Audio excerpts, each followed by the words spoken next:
Occasion ఏదైనా location ఎక్కడైనా తెలుగువారి వేడుక అంటే ఆలివ్ మిఠాయి ఉండాల్సిందే. అటు ఔటర్ రింగ్ రోడ్డు, ఇటు ఇన్నర్ రింగ్ రోడ్డు 2 కూడా ప్యారలల్‌గా నిర్మించాలనేటువంటి ఆలోచనతో రాష్ట్ర ప్రభుత్వం ప్రణాళికలను సిద్ధం చేస్తున్నట్టుగా సమాచారం ఉంది. దీని గురించి ఏపీసీఆర్‌డీఏకి ఇప్పటికే ఆదేశాలు అందినట్టుగా తెలుస్తుంది. ఈ క్రమంలోనే ల్యాండ్ పూలింగ్‌ని ఎక్కడ నుంచి, ఎలా, ఎప్పుడు మొదలుపెట్టాలనే అంశం పైన ఏపీసీఆర్‌డీఏ కసరత్తు ప్రారంభించినట్టుగా తెలుస్తుంది. ప్లాన్ విషయంలో కూడా ఇన్నర్ రింగ్ రోడ్ గతంలో ఏ ప్రణాళికనైతే ఫ్రీజ్ చేశారో అదే ప్రణాళికని మళ్ళీ అమలు చేయాలని రాష్ట్ర ప్రభుత్వం నిర్ణయించినట్టుగా తెలుస్తుంది.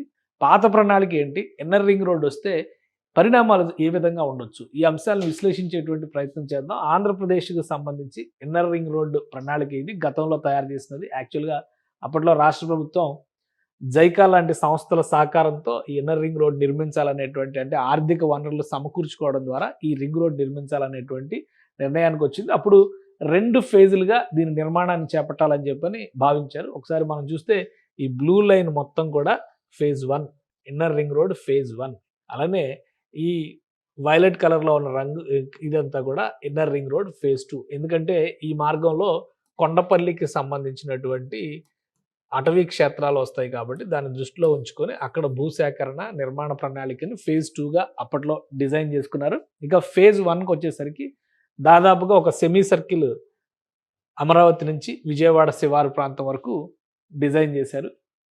మొత్తం రహదారి వ్యవస్థకు సంబంధించి 90 కిలోమీటర్లు ఉంటుందని చెప్పని అంచనా వేశారు రఫ్గా.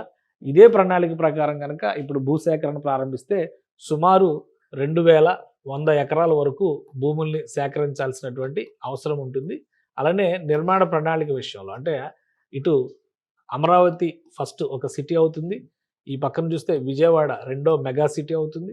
ఈ 2 సిటీలతో పాటు తాడేపల్లి మంగళగిరి కార్పొరేషన్ ఉంది ఇక్కడ, ఇది కూడా ఇన్నర్ రింగ్ రోడ్ పరిధిలోకి వస్తుంది. అంటే ఈ బ్లూ లైన్ పరిధిలో ఉన్న ప్రాంతం అంతా కూడా ఇన్నర్ రింగ్ రోడ్ అవుతుంది.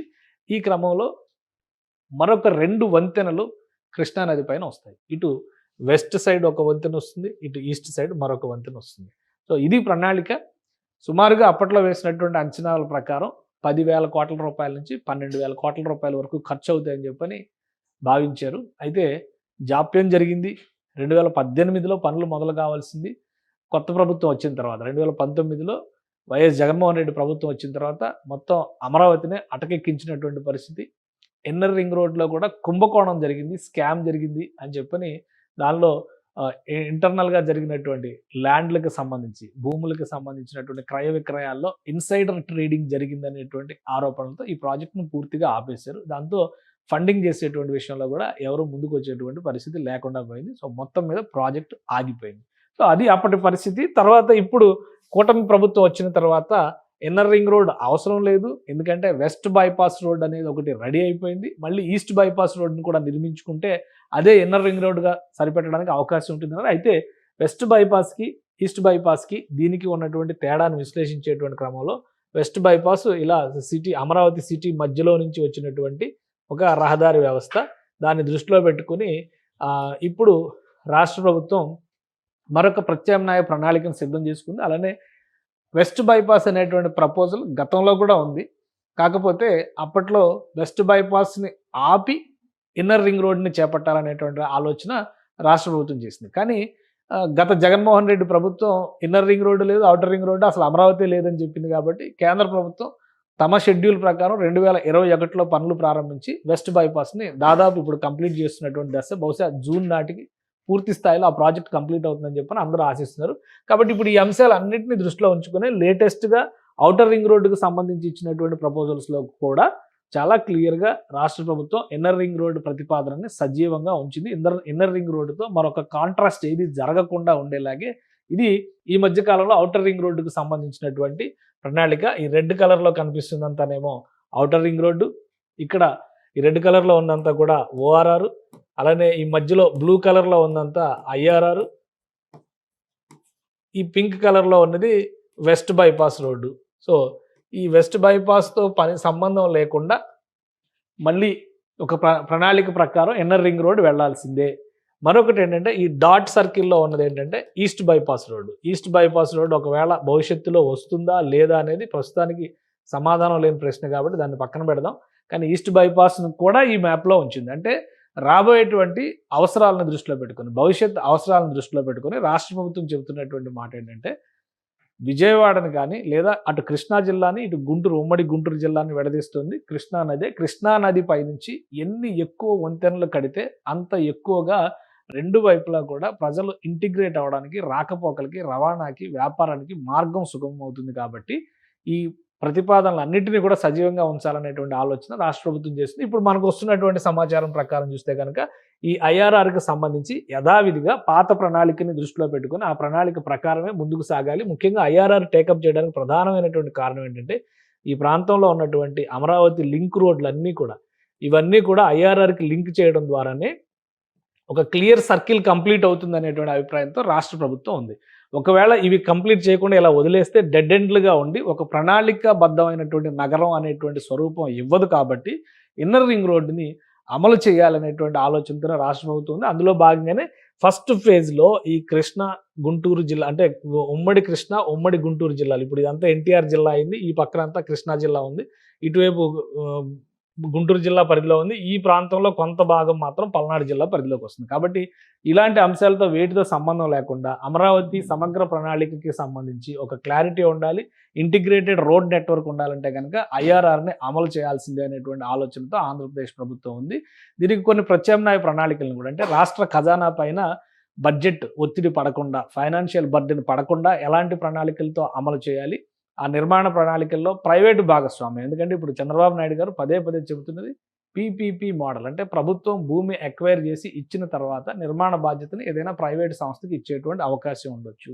అలానే భూమికి సంబంధించినటువంటి పరిహారాలను, ల్యాండ్ పూలింగ్ కానీ ల్యాండ్ ఎక్విజిషన్ పద్ధతుల ద్వారా కానీ భూమిని సేకరించిన తర్వాత ఆ పరిహారాలను ఎవరు భరించాలి? ప్రభుత్వం భరిస్తుందా, ప్రైవేటు సంస్థలు భరిస్తాయా? అలానే కేంద్ర ప్రభుత్వ సహకారం ఏమైనా తీసుకుంటారా? నిర్మాణం జరిగిన తర్వాత ఫైనాన్షియల్ మోడల్ ఏ విధంగా ఉండాలి? ప్రైవేట్ సంస్థ నిర్మిస్తే దానికి రీపేమెంట్ ఏ విధంగా జరుగుతుంది? ఇలాంటి అంశాలపైన ప్రస్తుతం కసరత్తు జరుగుతున్నట్టుగా తెలుస్తుంది. మొత్తం మీద భూసేకరణ జరగడానికి కనీసం సంవత్సర కాలం పట్టేటువంటి అవకాశం ఉంది. అందుకని ఈలోపు ఫైనాన్షియల్ మోడల్స్ మీద వర్కౌట్ చేయడం, భూసేకరణను మాత్రం ఇమీడియట్గా స్టార్ట్ చేయడం, ఈ అంశం పైన రాష్ట్ర ప్రభుత్వం ఒక క్లారిటీతో ఉంది. దీనికి సంబంధించి ఏపీసీఆర్డీఏకి ఆదేశాలు ఇప్పటికే వెళ్ళినట్టుగా తెలుస్తుంది. ఏపీసీఆర్డీఏ గతంలో తయారు చేసినటువంటి డిపిఆర్ని మళ్ళీ బయటకు తీసి ఒకసారి అప్పుడు చేసినటువంటి పరిస్థితులు, 5 ఏళ్లలో మారినటువంటి పరిణామాలు, వీటన్నిటినీ బేరీజు వేయడం ద్వారా మరొక నివేదికని రాష్ట్ర ప్రభుత్వానికి సమర్పించేటువంటి అవకాశం ఉంది. ఆ నివేదిక ఆధారంగా రాష్ట్ర ప్రభుత్వం నిర్ణయం తీసుకుంటుంది. ఇక ఔటర్ రింగ్ రోడ్డు పరిస్థితికి వచ్చేసరికి ఆల్రెడీ కేంద్ర ఉపరితల రవాణా శాఖ ఔటర్ రింగ్ రోడ్ అంశం పైన పూర్తి స్థాయి మదింపు జరిగింది. 2 రోజుల క్రితం కేంద్ర ప్రభుత్వం నిర్వహించినటువంటి ఉభయ రాష్ట్రాలకి సంబంధించి విభజన హామీల అంశాలపైన జరిగినటువంటి చర్చలో ఆంధ్రప్రదేశ్లో అమరావతి ఔటర్ రింగ్ రోడ్డు చర్చ, అలానే తెలంగాణలో రీజనల్ రింగ్ రోడ్డు పైన చర్చ జరిగింది. వీటికి వీలైనంత వేగంగా అనుమతులు మంజూరు చేయాలని చెప్పని కేంద్ర ప్రభుత్వం సంబంధిత శాఖలకి ఇప్పటికే ఆదేశాలు జారీ చేసింది. ఆంధ్రప్రదేశ్లో మెట్రో రైలుకి సంబంధించినటువంటి అంశం, అలానే రైల్వే జోన్కి సంబంధించినటువంటి అంశం, ఇక్కడ అమరావతి రైల్వే లైన్, కొత్త రైల్వే లైన్కి సంబంధించినటువంటి అంశాన్ని కూడా వీలైనంత వేగంగా ఆ ప్రాజెక్టుల పనులు ప్రారంభించాలి, పూర్తి చేయాలనేటువంటి సంకేతాలను కేంద్ర ప్రభుత్వం ఇప్పించింది. కాబట్టి అమరావతి ఔటర్ రింగ్ రోడ్ అనేటువంటి ప్రణాళిక యథాతథంగా కేంద్ర ప్రభుత్వం ఇచ్చేటువంటి ఆదేశాలకు అనుగుణంగా కేంద్ర ప్రభుత్వమే పూర్తి స్థాయిలో ఫైనాన్షియల్ బర్డెన్ కూడా కేంద్ర ప్రభుత్వమే తీసుకుని నిర్మిస్తుంది. ఇక ఇన్నర్ రింగ్ రోడ్డుకు సంబంధించినటువంటి ప్రణాళిక బాధ్యతని రాష్ట్ర ప్రభుత్వం తీసుకుంటుంది. ఫైనాన్షియల్ ఇన్స్టిట్యూషన్స్, ప్రైవేట్ కంపెనీల భాగస్వామ్యంతో రాష్ట్ర ప్రభుత్వం దీన్ని పూర్తి చేసేటువంటి అవకాశం ఉంది. గతంలో రూపొందించినటువంటి డిపిఆర్ పూర్తి స్థాయి నివేదిక కూడా మన దగ్గర ఉంది. కానీ అన్ని విషయాలు ఒకేసారి చెప్తే డైజెస్ట్ చేసుకోవడం కష్టం. కాబట్టి అమరావతి ఇన్నర్ రింగ్ రోడ్డు ప్రతిపాదన సజీవంగా ఉంది. రాష్ట్ర ప్రభుత్వం ఆ దిశగా చర్యలు చేపడుతుంది. ఏడాదిలోగా ల్యాండ్ ఎక్విజిషన్ లేదా ల్యాండ్ పూలింగ్ కంప్లీట్ చేసిన తర్వాత 2 ఏళ్ల టార్గెట్తో అటు ఔటర్ రింగ్ రోడ్ని, ఇటు ఇన్నర్ రింగ్ రోడ్ని కూడా సమాంతరంగా నిర్మించేటువంటి ప్రణాళికని ఆంధ్రప్రదేశ్ ప్రభుత్వం తీసుకునేటువంటి అవకాశాలు చాలా స్పష్టంగా కనిపిస్తున్నాయి. ఈ బాధ్యతల్ని ఏపీసీఆర్డీఏకి పూర్తి స్థాయిలో అప్పగించేటువంటి అవకాశాలు కూడా క్లియర్గా ఉన్నాయి. అలానే కేంద్ర ప్రభుత్వం ఇచ్చేటువంటి వనరుల్ని సద్వినియోగం చేయడం ద్వారా 2 ఏళ్లలో దశలో, అంటే ప్యాకేజీల రూపంలో ఔటర్ రింగ్ రోడ్డు నిర్మాణాన్ని కూడా శరవేగంగా పూర్తి చేయాలని ఆంధ్రప్రదేశ్ ప్రభుత్వం భావిస్తోంది. సుమన్ టీవీలో మీ పర్సనల్ అండ్ బిజినెస్ ప్రమోషన్స్ కోసం కింది నెంబర్కి కాంటాక్ట్ చేయండి.